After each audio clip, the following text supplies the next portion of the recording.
sore juga Mon. Puji Tuhan, kabarku baik. Kalau kabarmu gimana? Puji Tuhan baik, Yos. Nah, tumben kok ngajak ngobrol di sini itu emang kita mau ngomongin apa ya?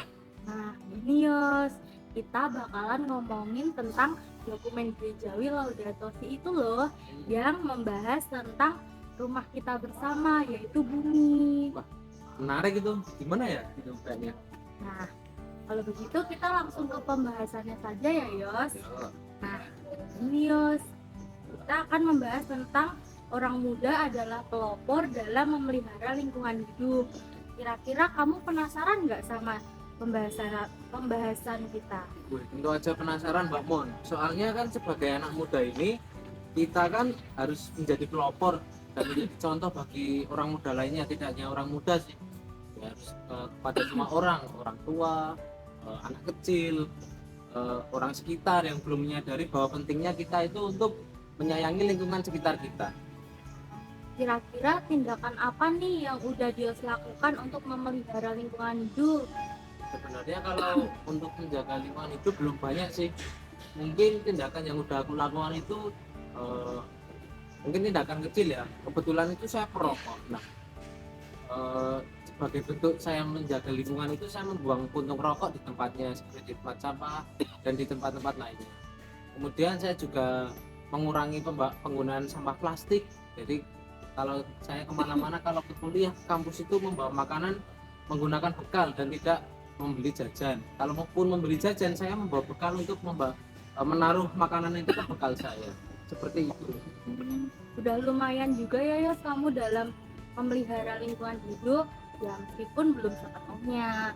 Nah, kalau tindakan yang sering kamu abaikan apa ya? Wah, oh ya baik kan ya.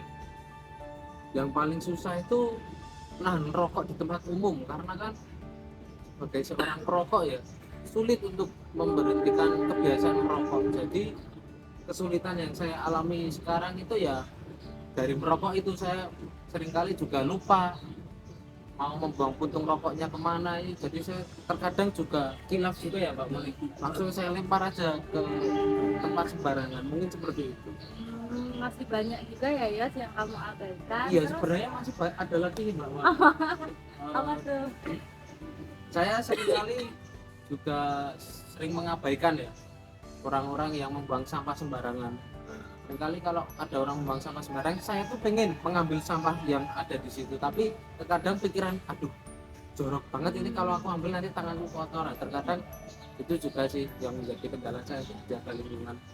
Terus tindakanmu untuk menghindari tindakan itu gimana? Ya, saya ya sedikit-sedikit mulai menyadari lah kalau misalnya kita itu harus menjaga lingkungan sekitar kita ya. Kalau bukan dimulai dari kita, siapa lagi kalau bukan kita sendiri, mulai dari diri sendiri. Jadi ya untuk teman-teman semua ya ayo kita menjaga lingkungan kita, karena kalau bukan kita lagi siapa lagi itu. Baiklah Yos. Kamu penasaran nggak tentang dokumen gereja yang kubicarain di awal tadi? Nah, ini nih, kalau tentang ajaran gereja penasaran banget itu apa ya hubungannya kebersihan lingkungan sama dokumen gereja ya, kira-kira apa itu? Ini Yos, dalam ajaran gereja dan ada dokumen gerejawi yang membahas tentang lingkungan hidup yang ditegaskan oleh Paus Fransiskus. Judul dokumennya itu Laudato Si. Nah, dalam dokumen ini kita sebagai makhluk hidup diajak untuk memelihara rumah kita bersama, yaitu bumi. Tapi kalau bahas tentang dokumen gereja itu panjang ya, bosen aku kalau aku denger dokumen gereja aja udah males banget aku. Tapi ya nggak apa-apa lah, kira-kira yang mau dibahas itu artikel berapa ya Mbak Mon? Nah, kita akan membahas artikel nomor 20, nomor 21, dan nomor 22, Yos. Tiga artikel, kira-kira bisa dijelasin nggak dari ketika artikel tersebut berisi tentang apa ya? Dalam artikel 20 mengatakan ada beberapa bentuk pencemaran yang dialami orang setiap hari. Terkena polusi udara mengakibatkan berbagai masalah kesehatan, terutama bagi masyarakat miskin dan menyebabkan jutaan kematian dini. Orang jatuh sakit misalnya karena terus menghirup asap bahan bakar tingkat tinggi yang digunakan untuk memasak atau memanaskan rumah. Ada lagi polusi yang mempengaruhi semua orang yang disebabkan oleh transportasi, asap industri, zat yang memberikan kontribusi pada pengasaman tanah dan air, pupuk, insektisida, fungisida, herbisida, dan agrotoksin pada umumnya. Teknologi yang dalam kaitan dengan kepentingan bisnis diklaim sebagai satu-satunya cara untuk memecahkan masalah ini. Pada kenyataannya, biasanya tidak mampu melihat misteri aneka hubungan di antara banyak hal, lalu kadang-kadang memecahkan satu masalah hanya untuk menciptakan masalah lain. Dilanjutkan artikel 21, juga perlu diperhitungkan pencemaran yang disebabkan limbah, termasuk limbah berbahaya yang ada di berbagai daerah. Setiap tahun dihasilkan ratusan juta ton limbah yang sebagian besar tidak bisa diurai oleh proses biologis. Limbah domestik dan komersial, limbah pembongkaran bangunan, limbah klinis, elektronik dan industri, limbah yang sangat beracun dan bersifat radioaktif. Bumi rumah kita mulai makin terlihat sebagai sebuah tempat pembuangan sampah yang besar. Di banyak tempat di dunia, orang lansia mengeluh bahwa lanskap yang dulu indah sekarang ditutupi dengan sampah. Baik limbah industri maupun produk kimia yang digunakan di kota dan daerah pertanian dapat menyebabkan penumpukan zat-zat kimia di dalam organisme penduduk lokal. Meskipun kadar racun di tempat itu masih rendah, seringkali baru diambil tindakan ketika telah terjadi kerusakan permanen terhadap kesehatan masyarakat. Terakhir artikel 22. Masalah-masalah ini berkaitan erat dengan budaya membuang yang menyangkut baik orang yang dikucilkan maupun barang yang cepat disingkirkan menjadi sampah. Hendaknya kita menyadari, misalnya bahwa sebagian besar kertas yang diproduksi dibuang dan tidak didaur ulang. Sulit bagi kita untuk mengakui bahwa cara kerja ekosistem alamiah memberikan kita teladan. Tanaman menyatukan berbagai bahan yang memberi makan kepada herbivora. Mereka ini pada gilirannya menjadi makanan bagi karnivora, yang kemudian menghasilkan sejumlah besar sampah organik yang menumbuhkan generasi baru tanaman. Tapi sistem industri kita di akhir siklus produksi dan konsumsi belum mengembangkan kapasitas untuk menyerap dan menggunakan kembali limbah serta produk sampingannya. Kita belum berhasil mengadopsi model sirkular produksi yang mampu melestarikan sumber-sumber daya untuk generasi sekarang dan mendatang. Dengan membatasi sebanyak mungkin penggunaan sumber daya tak terbarukan, menggunakan secukupnya, memaksimalkan penggunaan yang efisien, menggunakan kembali dan mendaur ulangnya, memberi perhatian serius kepada masalah-masalah ini menjadi salah satu cara menangkal budaya membuang yang pada akhirnya akan mempengaruhi seluruh planet. Tapi kita harus mengatakan bahwa kemajuan dalam hal ini masih sangat terbatas.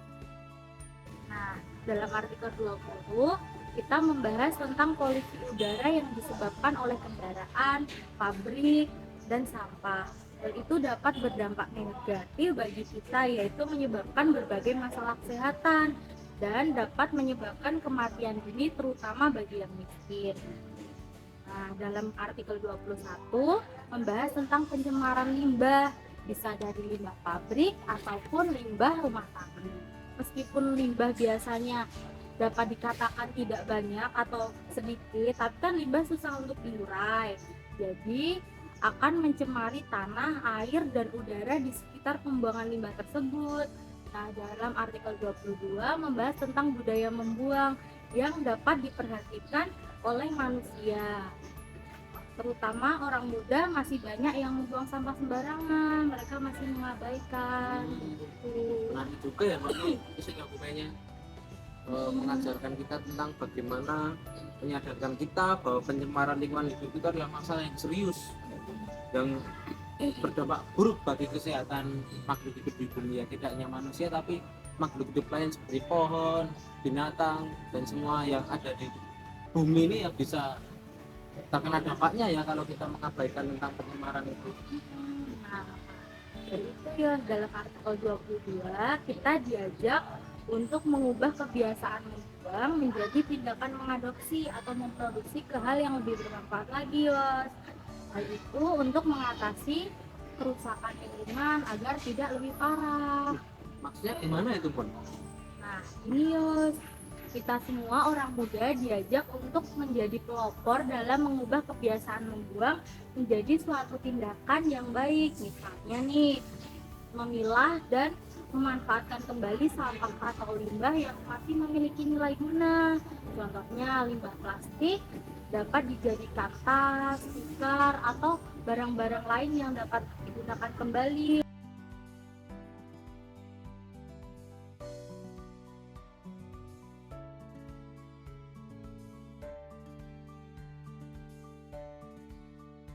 Terus dari botol plastik dapat dimanfaatkan untuk membuat hiasan ruangan atau menjadi pengganti pot bunga.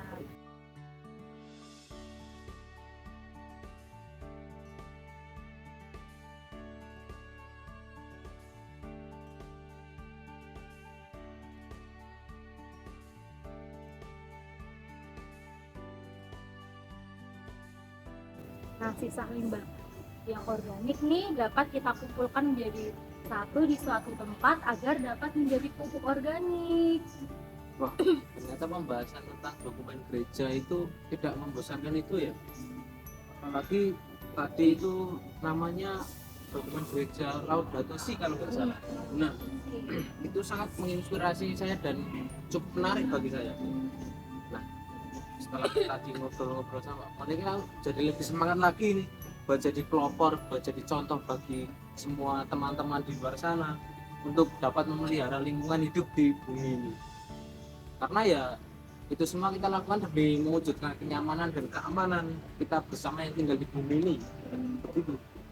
Semoga kita sebagai generasi sekarang dan generasi penerus dapat lebih memahami akan pentingnya memelihara lingkungan hidup ya, Yos. Betul banget itu Mbak Mon. Terima kasih Dio sudah sempetin waktunya buat ngobrol-ngobrol santai. Sama-sama Monik, ternyata ya mulai dari ngobrol-ngobrol ini saya juga mulai sadar bahwa pentingnya memelihara lingkungan hidup dengan sekitar ya. Mungkin setelah saat ini saya akan mengurangi kebiasaan merokok lagi. Terima kasih. Sama-sama. Bye guys. Bye.